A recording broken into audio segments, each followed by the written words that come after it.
They grabbed him before the cabin even understood what was happening. Two uniformed airport officers moved down the aisle with the stiff urgency of men who had already made up their minds. One hand closed around his forearm, fingers digging through the sleeve of a dark wool blazer. The other reached for his shoulder. The man in seat 1A did not shout. He did not flinch. He inhaled, slowly, as if steadying himself against something heavier than pain, and asked a single question in a low, even voice. "Are you sure this is the moment you want to remember for the rest of your life?" No one answered him.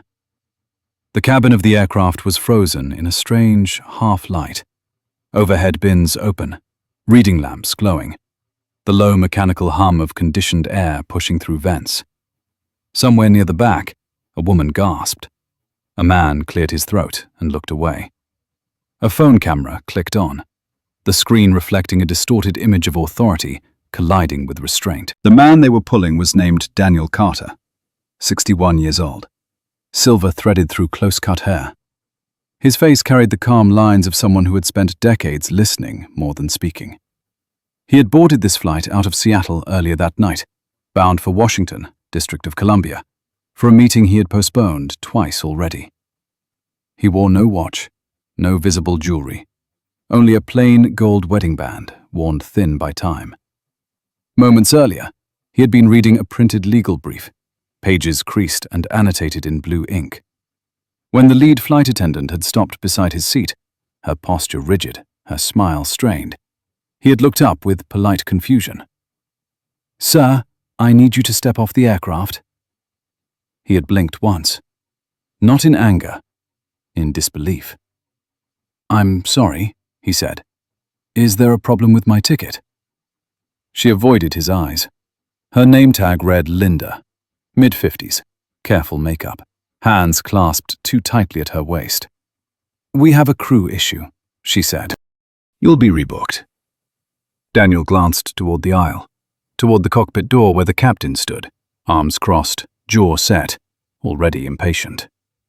He had seen that look before, in courtrooms, in boardrooms, in rooms where someone believed the uniform or the title ended the conversation.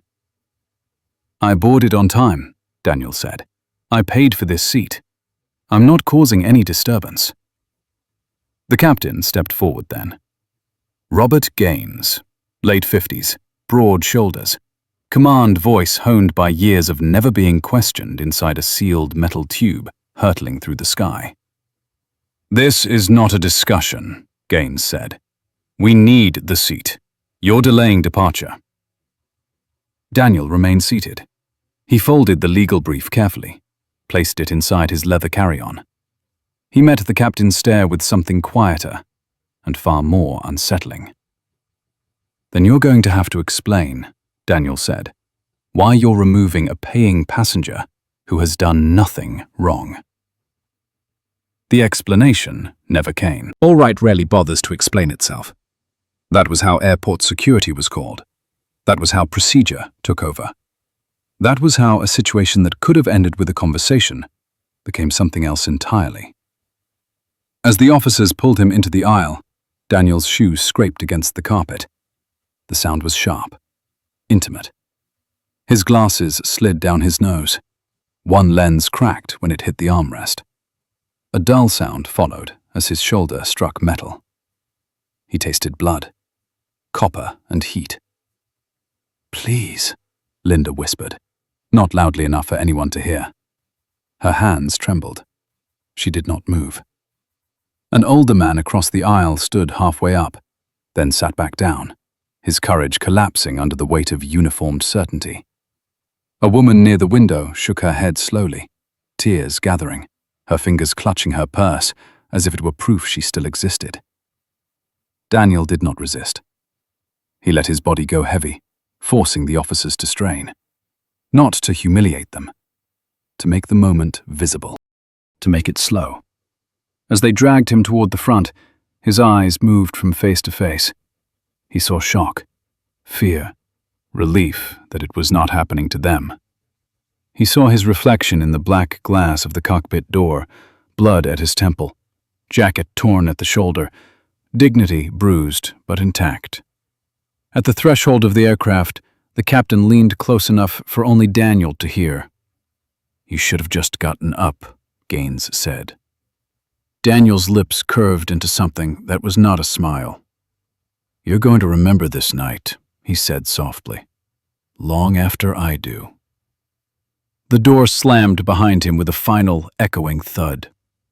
On the jet bridge, the air was colder, industrial, unforgiving. Daniel lay still for a moment, staring at the ceiling lights rushing past as his breathing slowed. An officer read him his rights in a monotone voice, already bored with the script. Disorderly conduct, failure to comply. Words stacked neatly to justify what had already happened. Inside the small holding room at the airport, the walls smelled of disinfectant and old coffee. Daniel sat alone on a metal bench, his hands resting on his knees. A medic cleaned the cut on his forehead without speaking. The silence was heavier than any accusation. When they offered him a phone call, he nodded. He did not call his wife. He did not call a lawyer. He called a number he had memorized decades earlier, back when both his knees still worked properly, and he believed systems corrected themselves. The line clicked once. "This is Carter," he said when the voice answered. There was a pause, the kind that meant the other person was already standing up. "Where are you?" the voice asked. Daniel looked at the dried blood on his knuckles, at the crack in his glasses. "At the airport," he said. "And I think something just broke. Not me." Outside, the aircraft pushed back from the gate without him. Engines spooled. The night swallowed its sound. No one in the cabin knew yet that they had just witnessed the first quiet fracture in a structure worth tens of billions. No one knew how far the crack would run. The holding room door closed with a dull click that echoed longer than it should have. Daniel Carter sat alone, shoulders squared, hands resting flat on his thighs, the way his father had taught him when he was a boy and nervous. Sit still. Breathe slow. Let the moment show its hand before you play yours. The fluorescent light above him flickered once, then steadied, buzzing softly like an insect trapped in glass. Outside the narrow window, he could hear the airport continuing without him. Rolling luggage, a distant announcement, life moving forward, indifferent. The cut on his temple throbbed now that the adrenaline was gone. Not sharply, just enough to remind him that this had been real, that a uniformed stranger's hands had forced him out of a seat he had paid for, that a captain with silver hair and a practiced voice had chosen authority over judgment. Daniel closed his eyes. For a brief moment, something ugly rose in his chest. Not anger, disappointment, the heavier kind. The kind that came from realizing that, after 6 decades of building, of compromise, of believing progress was slow but steady, the rules still bent toward convenience and power when no one was watching closely enough. The door opened. Officer Mark Ellis stepped inside, clipboard tucked under his arm. Mid-40s, clean uniform, eyes that avoided direct contact just a second too long. He had been the one who read Daniel his rights. His voice had not shaken, but his hands had. "Mr. Carter," Ellis said, clearing his throat. "We just need to finish the report." Daniel opened his eyes and met the officer's gaze calmly. "Of course," he said. "Take your time." Ellis shifted his weight. The room felt smaller with another person in it. "You understand you were removed for refusing a lawful order from the flight crew," Ellis continued, reading words rather than meaning them. "The captain felt you were disrupting operations." Daniel nodded once. "I understand what's written there," he said. "I don't agree with it." Ellis hesitated. His pen hovered over the paper. "Did you raise your voice?" Ellis asked. "Threaten anyone? Make physical contact?" "No," Daniel said. Ellis looked up then. Really looked. He saw the bloodstain on the collar that hadn't quite come out, the cracked glasses folded neatly on the bench beside him. He swallowed. "They said you wouldn't move," Ellis said quietly. "I didn't," Daniel replied. "I declined." Ellis wrote something, scratched it out, wrote again. There was a pause where neither man spoke. In that space, something unspoken passed between them. Ellis wasn't cruel. He wasn't stupid. He was a man doing his job inside a system that rewarded speed over judgment, and Daniel knew that better than anyone. "You're free to go once we finish," Ellis said finally. "No charges filed tonight." Daniel inclined his head slightly. "Thank you," he said, for saying that out loud. Ellis frowned. "Sir?" "Most people don't," Daniel said. "They just let the paperwork speak for them." Ellis left without answering. Minutes later, Daniel stepped out into the terminal. The crowd parted around him instinctively. Some faces registered recognition, others embarrassment. A woman near the coffee stand whispered something to her husband and touched his arm. He looked away. Near the glass doors, a man in his early 70s approached him. Grey windbreaker, veteran's cap pulled low. "I saw it," the man said quietly. "What they did." Daniel stopped. "They didn't have to do you like that," the man continued. His voice shook with restrained anger. "Not at our age." Daniel studied him for a moment, then extended his hand. "My name's Daniel," he said. The man shook it firmly. "Frank." "Thank you for saying something," Daniel said. "It matters." Frank nodded, eyes glistening.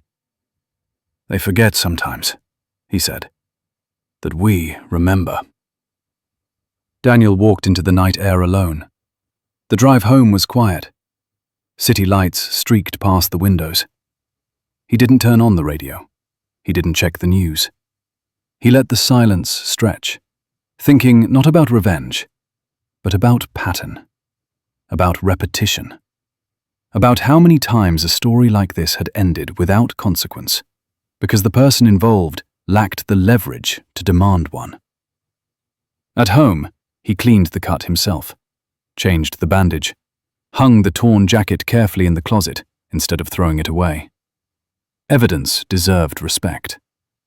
Then he sat at the kitchen table and dialed again. This time the call was answered immediately. "I was waiting," the voice said. Daniel allowed himself a thin smile. "Thomas," he said, "I didn't want to wake you." "You didn't," Thomas Cole replied. 67. Voice like gravel, smoothed by years of negotiation. "I was already awake. I saw the early alerts." Daniel closed his eyes. "How bad is it?" "Bad enough that people are asking questions," Thomas said. "Not bad enough yet for answers." Daniel leaned back, staring at the ceiling. "I don't want a spectacle," he said. "I don't want to be paraded." "I know," Thomas said. "That's why this won't be fast."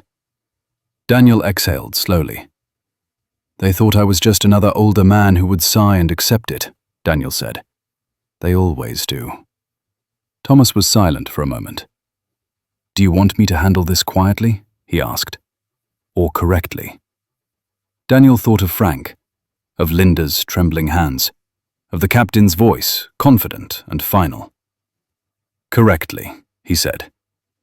That word landed with weight. Thomas understood.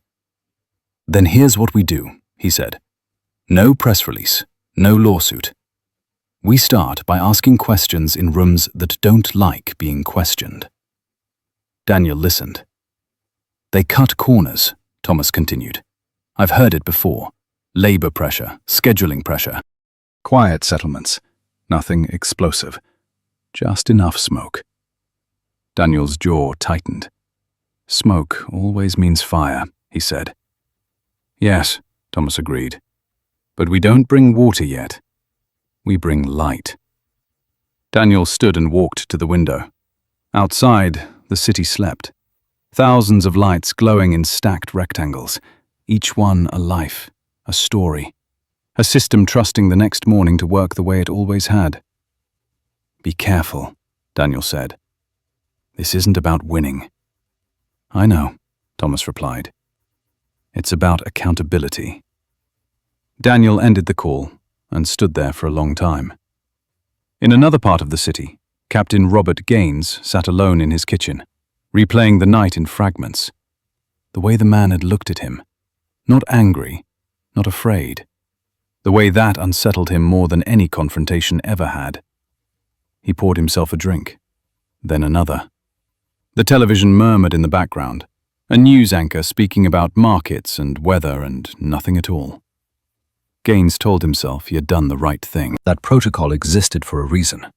That order mattered. Still, when he closed his eyes, he saw the crack in the glasses. The calm voice asking if this was the moment he wanted to remember. Gaines drank until the question faded. It did not disappear. And somewhere between midnight and morning, the story that would cost an airline $52 billion began not with outrage, but with paperwork, emails, quiet conversations, and one man sitting at a kitchen table deciding that this time, silence would not be the ending. Morning came without apology. Daniel Carter woke before the alarm, the way men do once sleep becomes a shallow negotiation instead of a refuge. The house was quiet. Too quiet. He lay still, listening to the faint ticking of the kitchen clock down the hall, each second landing with the patience of something that had all the time in the world. He swung his legs over the side of the bed and sat there for a moment, hands resting on his knees. The bandage on his temple pulled slightly when he moved. A reminder. Not painful. Persistent. In the bathroom mirror, he studied his reflection. 61 years, compressed into a face that had learned when to harden and when to soften. The bruise was darker now, spreading like spilled ink under his skin. He did not look angry. He looked older than he had the night before. He dressed slowly, chose a plain navy jacket instead of the torn blazer, folded the damaged one carefully, and placed it in a garment bag. He did not know why yet, only that throwing it away felt wrong. By the time he reached his office downtown, the city was fully awake. Traffic surged. Pedestrians moved with purpose. The building that housed Bennett and Cole Capital rose out of the sidewalk like a block of quiet authority. No signage, no flourish. The kind of place that did not need to announce itself. Inside, the air smelled of coffee and polished wood. A few heads turned when Daniel stepped off the elevator. Conversation softened. A young analyst glanced at the bandage and then quickly looked down, embarrassed by his own curiosity. Thomas Cole was already waiting in the conference room, jacket off, sleeves rolled, a tablet on the table, screen dark. "You didn't have to come in," Thomas said. Daniel closed the door behind him. "Neither did you." Thomas studied his face. "You look like hell." "I feel fine." "That's how it starts," Thomas said. "Sit." Daniel sat. For a moment, neither spoke. Outside the glass wall, the city moved in miniature. Cars like toys, people like punctuation marks in a sentence too large to read all at once. "We've been careful," Thomas said finally. "No trades, no statements. Just listening." Daniel nodded. "Who's talking?" "Not the airline," Thomas said. "Not yet. But their vendors are nervous. Maintenance contractors, scheduling firms. People who get squeezed when margins tighten." Daniel leaned back. "Pressure reveals shape." Thomas tapped the tablet. The screen lit up, filling with columns of text and muted charts. "There's a pattern," Thomas said. "Deferred maintenance approvals. Nothing illegal on its face, just close enough to the line that you start to wonder how often the line gets moved." Daniel's eyes narrowed slightly. "Wondering isn't enough." "I know," Thomas said. "That's why we're not moving. We're letting others notice first." Daniel exhaled. And the video? Thomas's mouth tightened. Still spreading. Not viral in the way kids mean it, but it's being shared where it matters. Veterans groups, senior advocacy forums, retired pilots. People who understand protocol and still feel something was off. Daniel closed his eyes briefly. He saw Frank's face again, heard the quiet anger in his voice. "They're not yelling," Thomas continued. "They're asking questions." Daniel opened his eyes. "That's worse." Thomas allowed himself a thin smile. Exactly. Across the country, in a hotel room near an airport Daniel had already forgotten, Captain Robert Gaines sat on the edge of the bed, uniform draped over a chair like a discarded skin. The television was on, volume low. A panel discussion replayed the footage from the plane. The clip cut before anything graphic. Just the beginning. The moment hands reached for a man who wasn't fighting back. The anchor spoke carefully. Words like procedure and discretion. Balanced language. Gaines recognized the tone. Neutral. Protective. Still, his name had been mentioned. Not accused, not praised, just stated. He rubbed his face with both hands. The phone buzzed on the nightstand. A message from the airline's operations manager. "We need to talk." Gaines stared at the screen for a long moment before typing back.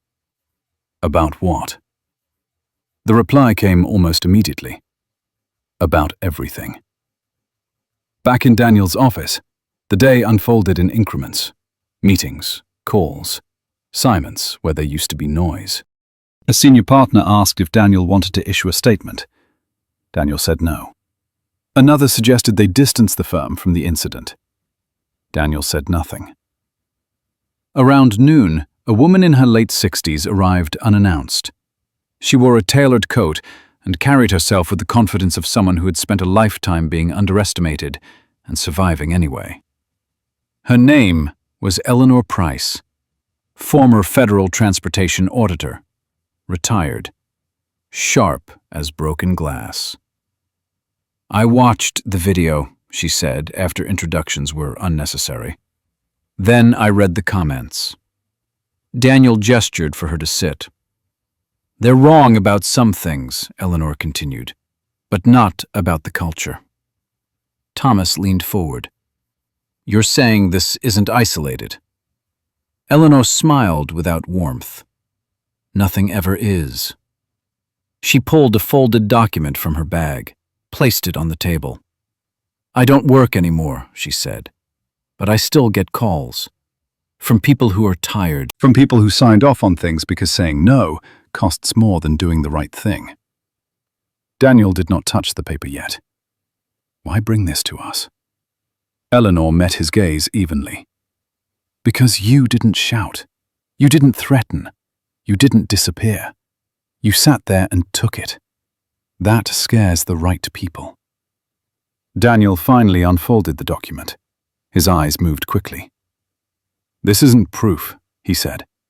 "No," Eleanor agreed. "It's direction." The room felt heavier now, charged, like the air before a storm. "We're not looking to destroy anyone," Daniel said. Eleanor nodded. "No, you're looking to understand what it costs when nobody stops to ask if they should." She stood, smoothed her coat.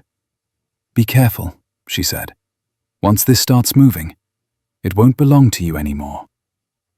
Daniel watched her leave. The door closed softly behind her. Thomas let out a slow breath. "She's right." "I know," Daniel said. In another office, miles away, the airline's executive team gathered around a long table. Coffee untouched, phones face down. The chief executive spoke in clipped sentences about optics and compliance. Lawyers advised patience. Public relations urged restraint. Captain Gaines sat at the far end, hands folded, eyes fixed on the grain of the wood. "We followed procedure," the executive said. "We'll stand by that." Gaines cleared his throat. The sound startled even him. With respect, he said, voice steady. Procedure doesn't always mean right. Heads turned. The executive frowned. Are you questioning the decision? Gaines hesitated, just long enough for the room to feel it. I'm saying, he continued, that man wasn't what we thought he was. Silence. Outside, the world kept moving. Markets opened, flights departed, systems hummed. But somewhere deep inside a structure built on assumptions and shortcuts, something shifted. Not enough to collapse. Not yet. Just enough to be felt. By the fourth day, the story no longer belonged to the airport. It lived in conference rooms, in inboxes, in the quiet pauses between sentences where people decided whether to protect themselves or tell the truth. Daniel Carter stood at the window of his office as rain slid down the glass in uneven lines. The city below looked blurred, softened, almost forgiving. He knew better. Cities remembered. Institutions remembered longer. Thomas Cole stood behind him, phone pressed to his ear, nodding once, then twice. When he hung up, he didn't speak immediately. FAA isn't announcing anything, Thomas said at last. But they've opened a preliminary compliance review. Quiet, internal, no press. Daniel didn't turn. That's faster than usual. Not when former auditors start calling old friends, Thomas replied. Daniel closed his eyes. He felt the familiar weight in his chest now. Not fear, responsibility. This was the part no one filmed. The part where momentum built, whether you wanted it to or not. Any word from the airline? Daniel asked. Thomas shook his head. They're circling the wagons. Lawyers are in charge now. Daniel exhaled slowly. Lawyers always arrived after certainty was gone. Across town, Captain Robert Gaines sat in a windowless conference room, hands clasped so tightly his knuckles had gone pale. The airline's legal counsel spoke in careful phrases about exposure and consistency.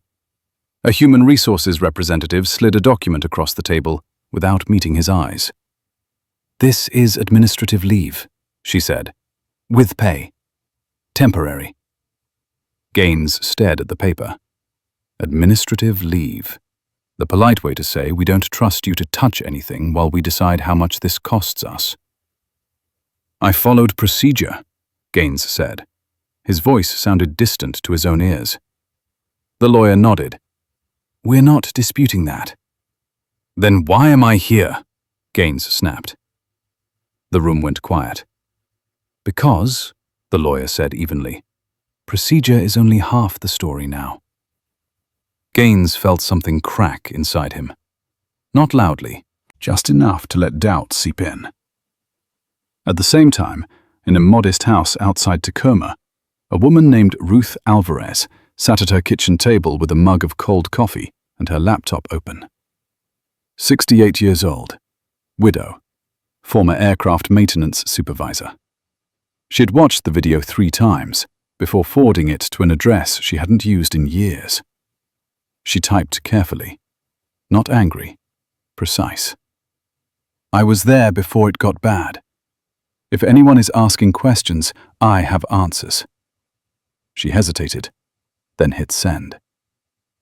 Back in Daniel's office, the day darkened earlier than expected. The rain turned heavier, louder against the glass.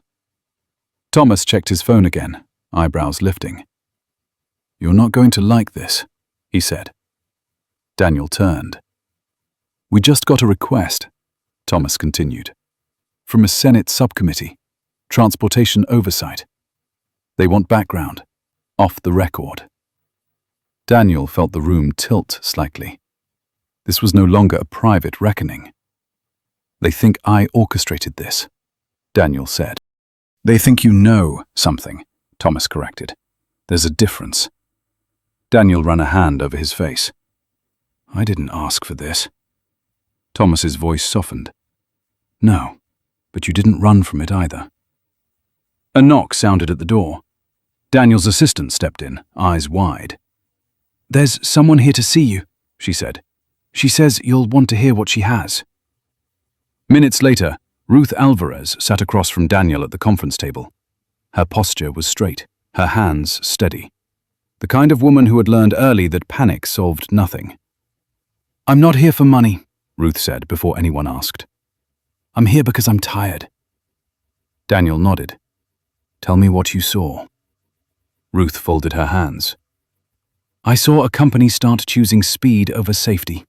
Slowly, quietly. Nobody ever said the words out loud. They didn't have to." Thomas leaned forward. "Did you report it?" Ruth's mouth tightened. "I tried. 3 times. Each time I was told it wasn't my role to slow things down." Daniel felt the weight settle deeper now. This wasn't about a seat, or a flight, or a night gone wrong. It was about erosion. Years of it. "Why now?" Daniel asked. Ruth met his gaze. "Because when I saw them drag you out, I recognized the look on their faces. The same one I saw when they told me to sign off on inspections I hadn't finished." Silence filled the room. Daniel stood and walked to the window again. The rain had begun to ease, leaving the city washed and raw. "This doesn't end cleanly," he said. Ruth nodded. "Nothing worth fixing ever does." Across the country, the airline stock ticked down another fraction. Not a crash, a bleed. Analysts cited uncertainty, risk, brand damage. The words stacked up like small cuts. In the executive suite, the chief executive stared at the screen, jaw clenched. "It's one man," he said. "One incident." No one contradicted him. No one agreed either. In a quiet bar near the airport, Captain Gaines sat alone, nursing a drink he no longer tasted. He replayed the meeting in his head. The paper, the word temporary, the way no one had looked him in the eye. He thought of the man in seat 1A, the calm, the warning. For the first time, Gaines wondered if he had been wrong. Not procedurally, morally. The thought unsettled him more than any headline. That night, Daniel Carter returned home late. He loosened his tie and sat at the kitchen table again, the same place where this had begun. He spread the documents Ruth had brought, read them slowly, carefully. His phone buzzed once. A message from Thomas. "They're asking how far this goes." Daniel typed back with measured fingers. "As far as the truth does." He set the phone down and stared at the bandage reflected in the darkened window. He felt tired, older. But beneath that, something steadier than anger had taken root. Resolve. Outside, the rain finally stopped. The city breathed. Somewhere, systems adjusted, unaware that the ground beneath them had begun to shift. The 5th day would not bring answers, only consequences. By the 5th day, the silence had become intentional. Daniel Carter noticed it first in the absence of emails. No polite check-ins, no carefully worded outreach from the airline, no quiet feelers from public relations firms pretending to be journalists. The kind of silence that meant decisions were being made somewhere else, behind doors that did not open for men like him unless they had to. He stood in the hallway outside his office, jacket still on, briefcase untouched at his feet. Through the glass walls, his team moved with deliberate calm, voices low, screens filled with the numbers that told only part of the story. This was the stage most people never saw. Not outrage, not justice. Just systems adjusting their posture to absorb impact. Thomas Cole joined him, carrying 2 cups of coffee. He handed one over without a word. "They've stopped pretending," Thomas said. Daniel took a sip. It tasted burnt. He welcomed it. "Which means," Daniel replied, "they're afraid of setting precedent." Thomas nodded. "Or of what comes next." In a different building across town, a man named Harold Price sat alone at the end of a long conference table. 63 years old, chief executive of the airline. He had built his career on margins and logistics, on shaving minutes and squeezing costs until efficiency looked like virtue. On the screen in front of him, a muted news channel replayed the same footage again. Not the violence, the moment before. The reach, the hesitation, the choice. "Turn it off," he said quietly. No one moved. The general counsel spoke first. "We're exposed on perception, not policy." Price leaned back. "Perception kills companies faster than policy." A junior executive cleared her throat. "The numbers don't lie. Institutional holders are trimming positions. Slowly, carefully. But they're moving." Price closed his eyes. He had lived long enough to know the difference between a dip and a bleed. "Who is he?" Price asked. The room shifted. No one liked that question. "Daniel Carter," the counsel said. "Investment executive, low profile, deep relationships." "How deep?" Price pressed. The counsel hesitated. "Municipal bonds, pension boards, infrastructure funds." Price's jaw tightened. So this isn't about him. "No," the counsel admitted. "It's about who listens when he speaks." In another part of the city, Ruth Alvarez sat at her dining table, papers spread around her like a confession she had waited years to make. A recorder sat between her and a woman in her early 40s, wearing a plain grey blazer. No logos, no badge. "My name is Anna Reed," the woman said gently. "I'm not here in an official capacity." Ruth smiled thinly. "Nobody ever is at first." Anna nodded. "I just want to understand how things were done." Ruth leaned back, eyes distant. They were done quietly. Always quietly. Nobody told you to skip safety. They told you to be efficient, to be a team player, to not make problems. She looked down at her hands. And when you objected, you were suddenly difficult. Anna clicked the recorder off. "You understand what this could lead to?" Ruth met her gaze without flinching. "I understand what ignoring it already led to." Back at Bennett & Cole, Daniel sat alone in the conference room long after everyone else had left. The city outside glowed in fragments, reflected in the polished surface of the table. He spread the documents out again. Maintenance logs, internal memos. Nothing dramatic on its own. But together, they told a story of erosion, of small compromises stacked until the structure could no longer support its own weight. His phone buzzed. "Thomas. They're asking if you want to meet." Daniel stared at the message. He thought of the captain's face, the certainty, the way the uniform had carried him through the moment. "Who?" Daniel typed. "The airline. Not Price. The board." Daniel leaned back in his chair. He felt the familiar pull of caution, the instinct to avoid the room where power gathered and rewrote narratives. He had spent his life choosing influence over spectacle, quiet leverage over public battles. But he also knew this meeting would happen whether he attended or not.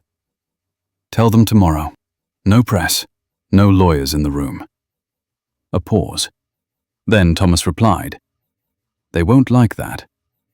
Daniel smiled faintly. "They don't have to." Across town, Captain Robert Gaines sat in his car in the parking garage, engine off, radio silent. He had been there for 20 minutes, hands resting on the steering wheel, staring at the concrete wall in front of him. Administrative leave had stretched into isolation. Friends from the airline no longer called.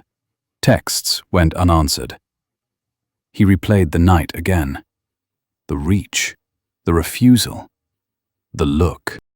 For the first time, he wondered if he had mistaken control for leadership.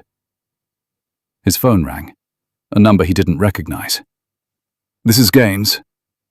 "Captain Gaines," a voice said. "My name is Anna Reed. I'm hoping you'll talk to me." Gaines swallowed. "About what?" "About the choices you made," Anna said. And the ones made for you. Silence filled the car. I followed procedure, Gaines said again, weaker this time. I know, Anna replied. I'm asking about everything else. Gaines closed his eyes. For a long moment he said nothing. Then, quietly, where do we meet? That night, Harold Price stood at his office window, looking down at the city he had helped move for decades. He thought of the phrase he had heard earlier that day, whispered by someone who did not realize he was listening. 52 billion. Not yet, but the number hovered like a storm on the horizon. Price reached for his phone and dialed a number he rarely used. We need to prepare, he said when the call connected. This isn't going away. On the other end, the voice hesitated. What if he's right? Price closed his eyes. Then, he said, we waited too long. Across the city, Daniel Carter turned off the lights in the conference room and walked out into the quiet hallway. His reflection followed him in the glass. Older, tired, unyielding. Tomorrow, he would sit across from people who believed they still controlled the outcome. He did not need them to like him. He needed them to listen. And whether they chose to or not, would decide how much this would ultimately cost them. The sixth day began with a delay. Not a dramatic one. No headlines, no alerts. Just the quiet cancellation of a meeting that was supposed to happen at 9 sharp. The board's assistant called Thomas Cole at 8:47. Voice polite, rehearsed, apologetic. Scheduling conflict. They would need more time. They would reach out. Daniel Carter listened without reacting as Thomas relayed the message. He sat at the conference table, jacket unbuttoned, hands folded, eyes fixed on nothing in particular. They're hoping you'll fill the assignments for them, Thomas said. Daniel nodded. I won't. He stood and walked to the window. Below, traffic crawled. Horns blared. People hurried with umbrellas angled against a wind that hadn't decided which way it wanted to go. The city was restless. So was the market. By mid-morning, the airline's stock slid another fraction. Analysts used words like cautious and uncertain. No one said panic. Not yet. But pension funds hated uncertainty. Insurance boards hated it more. The quiet selling continued, each transaction small enough to justify, large enough to matter. At a diner just off the highway near the airport, Captain Robert Gaines sat across from Anna Reed in a vinyl booth that stuck faintly to the backs of their legs. The place smelled of grease and burnt coffee. It felt neutral, unofficial, exactly what Anna had wanted. Gaines stirred his coffee, though he hadn't added sugar. His uniform was gone. He wore a plain jacket, collar turned up, as if anonymity might still be possible. I don't know what you want from me, he said. Anna watched him carefully. She had learned long ago that people told the truth when they felt no one was taking notes, even when someone was. I want you to tell me what happens when the schedule breaks, she said. Not the rulebook answer, the real one. Gaines looked past her, out the window, where a shuttle bus hissed to a stop. When you delay, he said slowly, everything backs up. Crews miss connections, aircraft sit, costs stack. You start getting calls. What kind of calls? Anna asked. From operations, from management, from people who don't say, do this, but say things like, we trust your judgment. Anna nodded. And judgment becomes pressure. Gaines swallowed. Yes.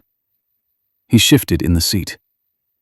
No one ever told me to remove him, but they made it clear the flight had to go.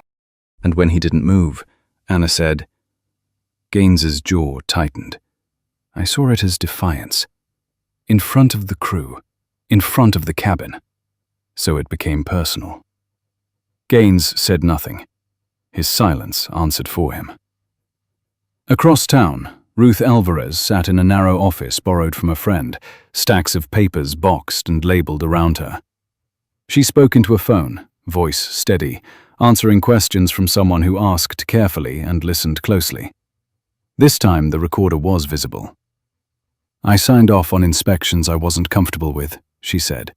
"Not because I believed they were safe, because I believed someone else would catch it later."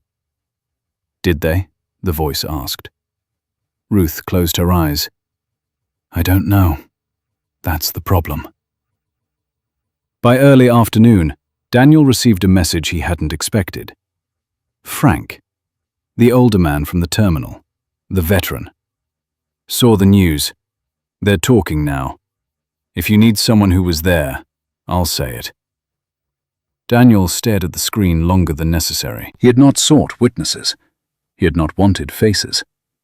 But faces had a way of finding moments like this. "Thank you," he typed. "I may take you up on that." Frank replied almost immediately. "Anytime." Daniel set the phone down and felt the weight shift again. This was no longer a closed loop of institutions. It was becoming communal. That made it harder to control, and harder to ignore. Late that afternoon, the airline's board reconvened without ceremony. No conference room this time, a secure video call. Faces appeared in neat rectangles, some tense, some irritated. Harold Price sat at the center, shoulders slumped in a way that would have been unthinkable a week earlier. "We need to decide how to engage," Price said, "because avoiding this isn't working." A board member adjusted her glasses. "We still don't know what he wants." Price looked tired. "That may be the problem." Another voice cut in. "The FAA review is expanding. Not formal yet, but it's gaining teeth." Price closed his eyes. $52 billion was no longer hypothetical. It was becoming arithmetic. "Set the meeting," he said. "Tomorrow morning, his terms." In Daniel's office, the call came through minutes later. Thomas listened, nodded once, then handed the phone over. "They've agreed," he said quietly. Daniel took the call. "Tomorrow," the board chair said, 10 a.m., neutral location. "No press," Daniel said. "No legal teams in the room." A pause. "That's unusual." Daniel's voice remained even. "So is what happened." Another pause. Longer. "Agreed," the chair said. The line went dead. That evening, Daniel walked alone through a park near his apartment. Leaves skittered across the path. The air smelled like rain and metal. He watched couples pass, hands linked, unaware of the quiet machinery grinding behind the scenes of the world they trusted. He sat on a bench and let the day catch up with him. For the first time, doubt crept in. Not about whether he was right, about whether he was prepared for what being right would cost. He had built a life on patience, on measured steps, on avoiding the spotlight. Now the spotlight was finding him anyway. He thought of his wife, gone 5 years now, of how she used to tell him that some fights chose you whether you wanted them or not. "You don't decide when the moment comes," she had said. "You decide whether you show up whole." Across the city, Captain Gaines lay awake in his darkened apartment. Anna's questions echoed louder than any accusation. He had followed procedure, but he had also followed fear. Fear of delay, fear of looking weak, fear of losing control. He turned onto his side and stared at the wall. Tomorrow he would tell her more. Not because it would save him, but because the truth had begun to feel heavier than the consequences. At the airline's headquarters, lights burned late on the executive floor. Assistants shuffled papers. Lawyers waited just out of frame. Numbers updated on screens with quiet indifference. $52 billion was no longer a threat. It was a direction. And tomorrow, for the first time, the people who believed they still owned the outcome would have to sit across from a man who had nothing left to hide. and nothing to gain from lying. The seventh day would not be loud. It would be decisive. The seventh day did not begin with anger. It began with restraint. Daniel Carter arrived early, not because he needed the time, but because arriving late would have given the room an excuse to frame him as emotional. The meeting space was a private conference suite inside a neutral office building overlooking the river. No logos, no flags, just glass, wood, and the quiet confidence of a place designed to keep voices low and decisions permanent. He took the chair nearest the window, not the head of the table, not the corner, a position that said he had not come to dominate, only to be present. Thomas Cole sat beside him, hands folded, unreadable. Across from them, the board members of the airline entered one by one. Older men and women, most past 60, faces trained to hide reaction. Years of committee rooms and crisis briefings had taught them how to breathe through pressure. Harold Price arrived last. His tie was looser than usual. His eyes avoided Daniel's for half a second too long. No one spoke at first. The chairwoman cleared her throat. "Mr. Carter, thank you for agreeing to meet." Daniel inclined his head slightly. "Thank you for finally asking." The temperature in the room shifted. Not hostile, alert. "We want to understand what you're looking for," the chairwoman said. "This has escalated beyond what any of us anticipated." Daniel did not answer immediately. He reached into his briefcase and placed a single object on the table. A cracked pair of glasses, one lens spidered with fine lines. "These," he said quietly, "cost me $180. Several eyes flicked downward. "The jacket they tore cost me more," Daniel continued. "The meeting I missed cost me nothing. I rescheduled it." He looked up now, met their gazes one by one. "What this cost me," he said, "was the illusion that compliance protects dignity." Harold Price shifted in his chair. "We regret the incident." Daniel's eyes moved to him, calm and direct. "Regret is a feeling. I'm here to talk about responsibility." The chairwoman nodded slowly. "Go on." Daniel leaned back. "I am not suing your company. I am not asking for compensation. I am not demanding resignations." A ripple of surprise moved through the room. "What I am doing," Daniel said, "is refusing to be the last person this happens to." Silence settled. Thick. Expectant. Thomas spoke for the first time. "Over the past 6 days, we have received communications from former employees, contractors, auditors, and passengers. We did not solicit them." He slid a thin folder across the table. It was not thick. It did not need to be. "These are patterns," Thomas said, "not crimes. Yet. But patterns don't stay patterns forever." One of the board members frowned. "If you're threatening," Daniel raised a hand gently. "I'm not threatening anything." He paused, chose his next words carefully. "I am stepping back." That landed harder than any demand. "I am disengaging from any influence I may have had," Daniel continued. "No more calls, no more background conversations, no more restraint." Harold Price's voice tightened. "You're saying you'll let this play out?" Daniel nodded. "Exactly." The chairwoman leaned forward. "You understand what that could mean?" "Yes," Daniel said. "I do." Another board member spoke, voice strained. "Then why come here at all?" Daniel looked at her, not unkindly. "Because I wanted you to hear it from me before you hear it from everyone else." The room fell quiet again. Daniel stood, straightened his jacket, picked up the cracked glasses. "This was preventable," he said. "Not because of policy, because of judgment." He looked at Harold Price one last time. "You asked who I am," Daniel said. "I am someone who believed this system corrected itself. I no longer believe that." He turned toward the door. Behind him, someone spoke, softly. What happens next? Daniel did not stop walking. What always happens, he said. The truth finishes what silence started. Outside, the river moved steadily, indifferent to boardrooms and balance sheets. Daniel stepped into the daylight and felt the weight lift slightly from his chest. Not relief, acceptance. He had done what he could without becoming what he despised.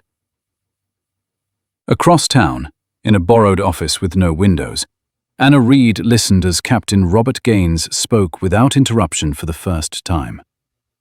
I wasn't told to remove him, Gaines said, but I was trained to believe that keeping the schedule mattered more than listening. Anna nodded, pen still. When I saw him refuse, Gaines continued, voice low, I saw myself losing control. That scared me. So I made it about authority. He exhaled, shakily. I was wrong. Anna finally spoke. Would you say that under oath? Gaines closed his eyes. Yes, he said. At the same time, Ruth Alvarez signed her name at the bottom of a sworn statement. Her hand did not shake. Years of waiting had steadied it.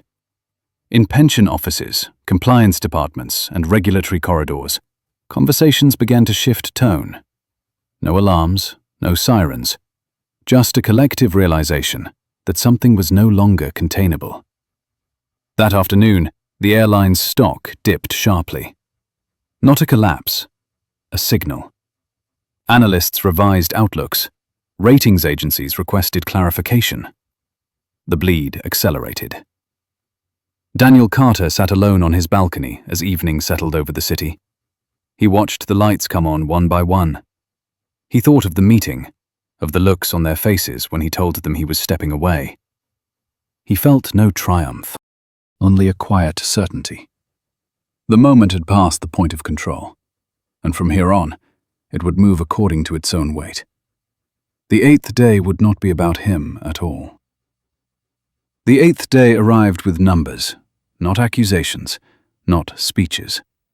Numbers on screens that no one could argue with and no one could explain away. By the time Daniel Carter poured his first cup of coffee, the airline's stock had crossed a threshold that compliance officers hated and lenders noticed. It was not a crash. It was a confirmation. The kind that forced emails to be sent up chains that preferred never to be disturbed. Daniel watched the ticker without satisfaction. He had spent his life reading markets the way some men read weather. This was not a storm. This was a structural failure finally becoming visible. Thomas Cole joined him on the balcony, coat pulled tight against the morning chill. Pension boards are asking for emergency calls, Thomas said. Insurance underwriters too. They're not panicking. They're protecting themselves. Daniel nodded. That's how it starts. Inside the airline's headquarters, the mood had shifted from defensive to brittle. Harold Price sat at the head of the table, staring at a projection he had hoped never to see. Downward lines, red annotations, a capital reserve calculation flashing warnings no one wanted to read aloud. We can't stabilize this without confidence, the chief financial officer said, and we can't restore confidence while the FAA review is unresolved. A lawyer spoke carefully. The review is no longer preliminary. They've expanded the scope. Price closed his eyes. Expanded to what? Maintenance oversight, crew authority, incident escalation protocols. Silence followed. Not shock. Recognition. Across the table, a board member whispered, "How much?" The CFO swallowed. If this continues through the week, market cap erosion alone approaches $52 billion. No one spoke after that. In a quiet office, far from the trading floor, Anna Reed placed her recorder on the table and slid a document forward. Captain Robert Gaines stared at it for a long moment. "That's my statement," he said. "Yes," Anna replied. "It will become part of the FAA's review." Gaines nodded slowly. I won't fight it. Anna studied him. Why now?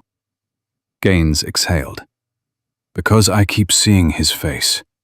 And because pretending I was just following rules stopped working. At the same hour, Ruth Alvarez sat in a government building she had once walked through as a junior supervisor. She spoke plainly. No embellishment, no emotion. Just facts layered carefully until they formed something undeniable. They told us to meet targets, she said. They never said ignore safety. They didn't have to. The officials listening did not interrupt. By midday, analysts stopped hedging their language. Phrases like reputational overhang and regulatory uncertainty hardened into warnings. A downgrade followed, then another. The bleed became a slide. Daniel received messages he did not open. Invitations, requests, appeals. He let them stack unread. He had said his part. The machinery now belonged to itself.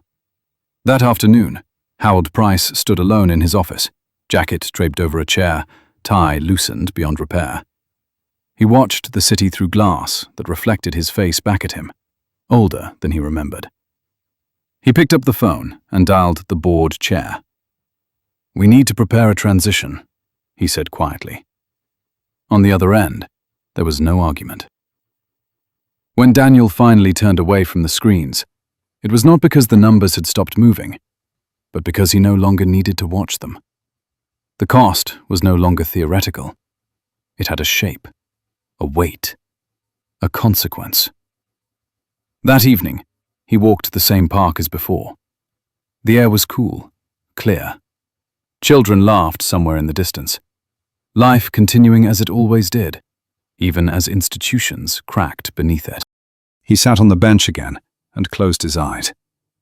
He thought of the man he had been 6 days ago, the one who believed dignity was something you negotiated for politely.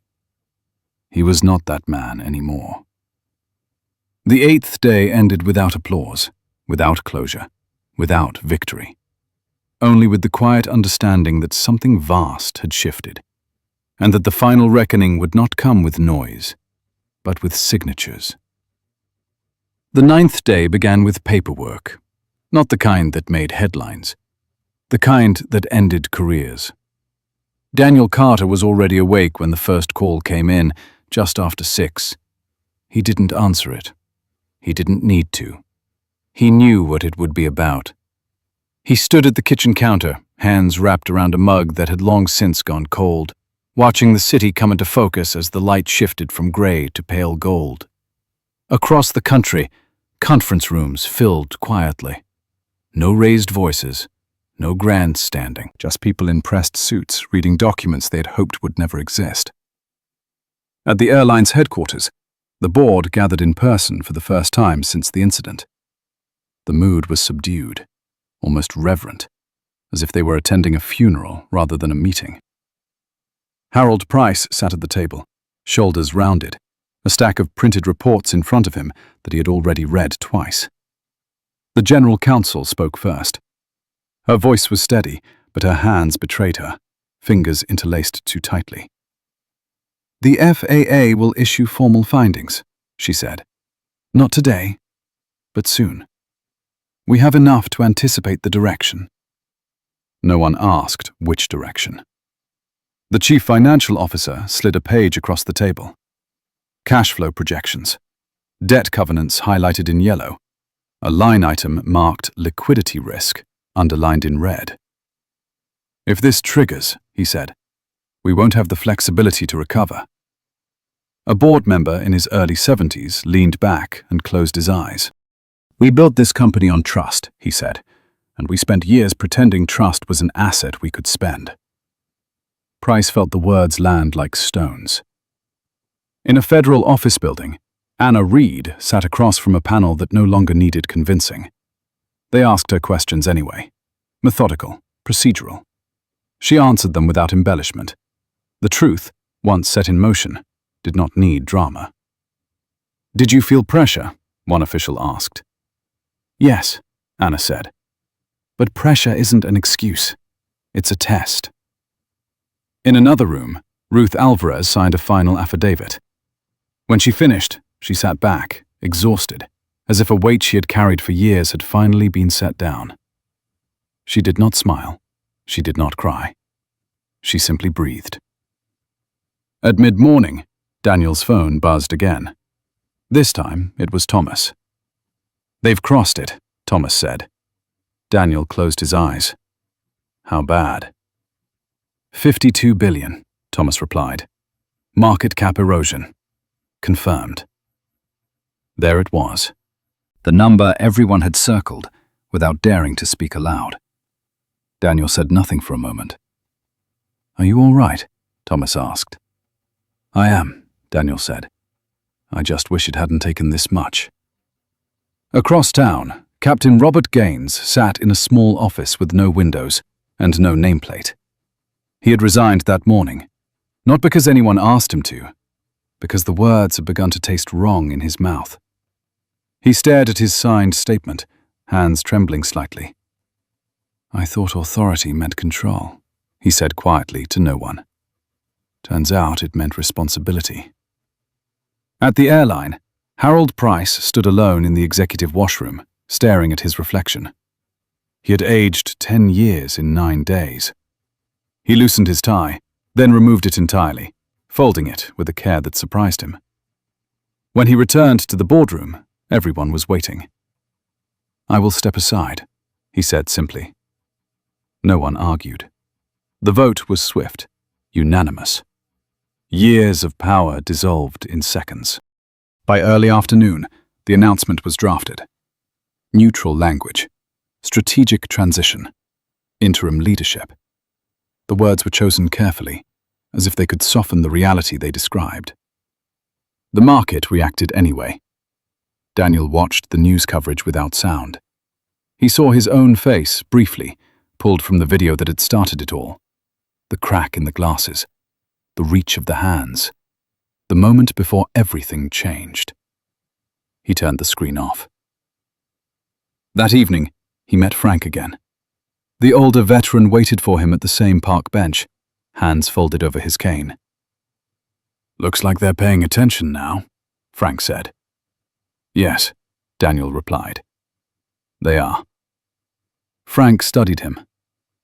"You win." Daniel shook his head. "No one wins this." Frank nodded slowly. "That's usually how you know it mattered." They sat in silence as the sun dipped below the skyline. Later that night, Daniel returned home and opened the garment bag. He took out the torn blazer and held it for a moment, then placed it carefully on the back of a chair. He did not need it anymore, but he wasn't ready to forget it either. He thought of his wife again, of her quiet insistence that some moments were less about outcome and more about witness. Tomorrow would bring the final statements, the public reckoning, the part everyone would remember. But tonight, in the quiet space between consequence and closure, Daniel allowed himself to feel something close to grief.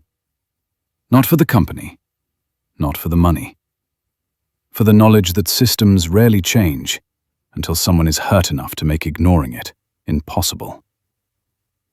The 9th day ended not with relief, but with clarity. And clarity, Daniel knew, was the most expensive thing of all. The 10th day began the way endings often do, not with noise, but with a document sliding across a polished table and a pen waiting to be lifted. Daniel Carter stood near the back of the room, hands loosely folded, watching as the interim chair of the airline's board signed the final resolution. The paper did not shake. The pen did not hesitate. Years of confidence had already been spent. What remained was acceptance. Outside the tall windows, the river moved steadily, carrying no memory of what it had cost to reach this point. The announcement went live an hour later, carefully phrased, strategically restrained. Words like restructuring, accountability, forward path. No mention of Daniel's name in the opening paragraph. He appreciated that. This was never meant to be about him. It was about what happened when no one believed consequences would arrive. In another building across town, Harold Price cleared out his office. He worked slowly, methodically, as if speed might make the loss real. He boxed framed photos, leadership awards, the plaque from his first board appointment. He paused at the window one last time, resting his palm against the glass. He had believed efficiency was a moral good. That belief had carried him far. It had also carried him too far. When he turned away, he did not look back. Captain Robert Gaines watched the announcement from his living room, tie undone, jacket draped over the back of a chair he no longer needed to sit straight in. The screen showed the airline logo, now paired with phrases like oversight and reform. He muted it and stared at the dark reflection. His resignation letter sat on the table beside him. He had written it without anger, without excuses, just truth. It did not erase what he had done. It did not need to. It was enough that it ended the pretending. At a modest federal office, Ruth Alvarez stepped outside into the sunlight and closed her eyes. For the first time in years, her shoulders felt lighter. She had not won anything. She had simply told the truth until it could no longer be ignored. That would have to be enough. It always should have been. Daniel returned home in the late afternoon. He loosened his jacket, set his keys down, and stood quietly in the living room. The house felt different now. Not triumphant. Calmer. As if something unresolved had finally been named. He poured a glass of water and sat by the window, watching the city settle into evening. His phone buzzed once. Thomas Cole. It's done. Daniel closed his eyes for a moment, then typed back. Thank you for standing with me. Thomas replied almost immediately. Always. As the light faded, Daniel took the garment bag from the closet and removed the torn blazer. He ran his fingers over the ripped seam, the faint stain that remained despite careful cleaning. He folded it once, then again, and placed it in a drawer. Not hidden, not displayed, simply kept. Some reminders were not meant to be seen, only remembered. That night he walked to the park again. The same bench, the same view of the city lights flickering on one by one. Frank was already there, cane resting against his knee. Heard it's over, Frank said quietly. It is, Daniel replied. Frank nodded. Good. They sat without speaking for a long while. Cars passed. A couple laughed somewhere nearby. Life moved forward, indifferent and resilient. You didn't have to do all that, Frank said eventually. Daniel looked out over the water.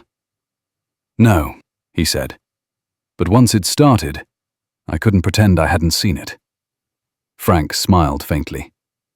That's usually how change happens. Not because someone wants to be brave, because they can't unsee something. Daniel felt the truth of it settle deep in his chest. The next morning, the market opened quietly. No panic, no spectacle. The number had already been counted. $52 billion gone. Not stolen, not destroyed in a single blow, but bled away through lost trust and delayed accountability.